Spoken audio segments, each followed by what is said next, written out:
ஜனமே, victory gospel search விடுதலையின் சுவிசேஷ சபை வழியாய் உங்களுக்கு கிருபையும் சமாதானமும் உண்டாவதாக. இன்று 27ஆம் கவிதை.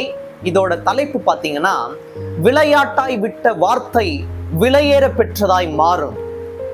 தாங்காத பாரம் இக்கட்டு நேரம் துக்கத்தில் மிதப்பேனா, நீர் தந்த வாக்கு அது போதும் எனக்கு, உம்மை விட்டு பிரிவேனா. காயம் கண்ட திரியும் மாயமான உலகில் ஒன்றுபட்டு வாழுமா, வாழ்வை தந்த அவரை தள்ளிவிட்டு ஓட எந்த உள்ளம் ஏற்குமா.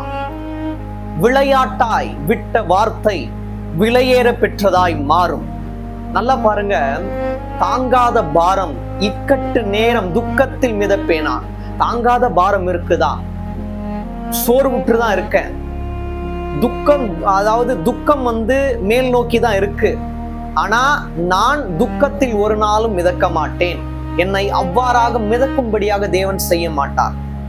ஒரு நாளும் உம்மை விட்டு பிரிய மாட்டேன் அப்படின்ற எண்ணம் வரணும். தாங்காத பாரம் இக்கட்டு நேரம். இக்கட்டு நேரத்துலதான் தேவனை விட்டு போயிடுவோம். இக்கட்டு நேரத்துலதான் அவரை இன்னும் நெருங்கணும். அவ்வாறு நெருங்கும் போதுதான் இந்த எண்ணம் வரும். துக்கத்தில் மிதப்பேனா, ஒரு நாளும் மிதக்க மாட்டேன். என்னை மிதக்கும்படியாய் தேவன் ஒரு நாளும் செய்ய மாட்டார். தாங்காத பாரம் இக்கட்டு நேரம் துக்கத்தில் மிதப்பேனா, நீர் தந்த வாக்கு அவர் வாக்குறுதி கொடுத்திருக்கிறார். அது போதும் எனக்கு, உம்மை விட்டு பிரிவேனா. ஒரு நாளும் உம்மை விட்டு பிரிய மாட்டேன்.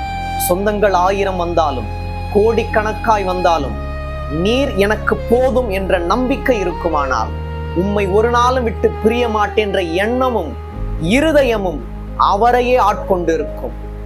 அப்புறம் பாருங்க, காயம் கண்ட திரியும் மாயமான உலகில் ஒன்றுபட்டு வாழுமா. கண்டிப்பா வாழும். ஒரு கேள்விக்குறி.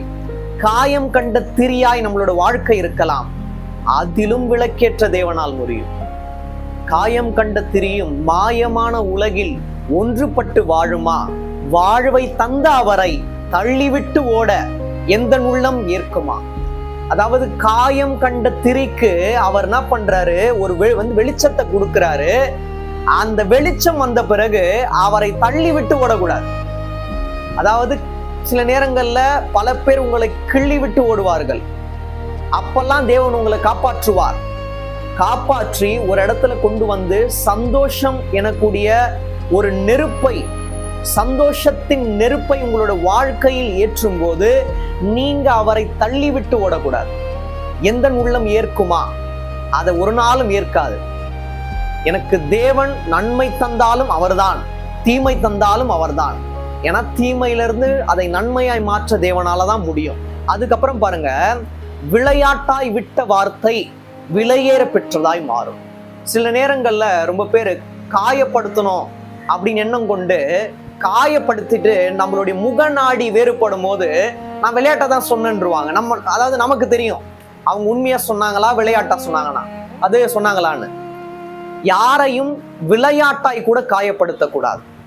அவ்வாறு காயப்படுத்தும் போதுதான் தேவன் நம்மை விலையேற பெற்றவர்களாய் மாற்றுவார்.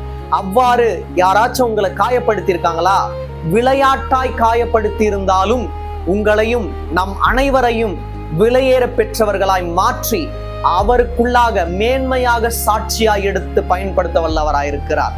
தேவன் தாமே இக்கவிதையின் மூலமாய் உங்கள் யாவரையும் மென்மேலும் ஆசீர்வதிப்பாராக. ஆமென்.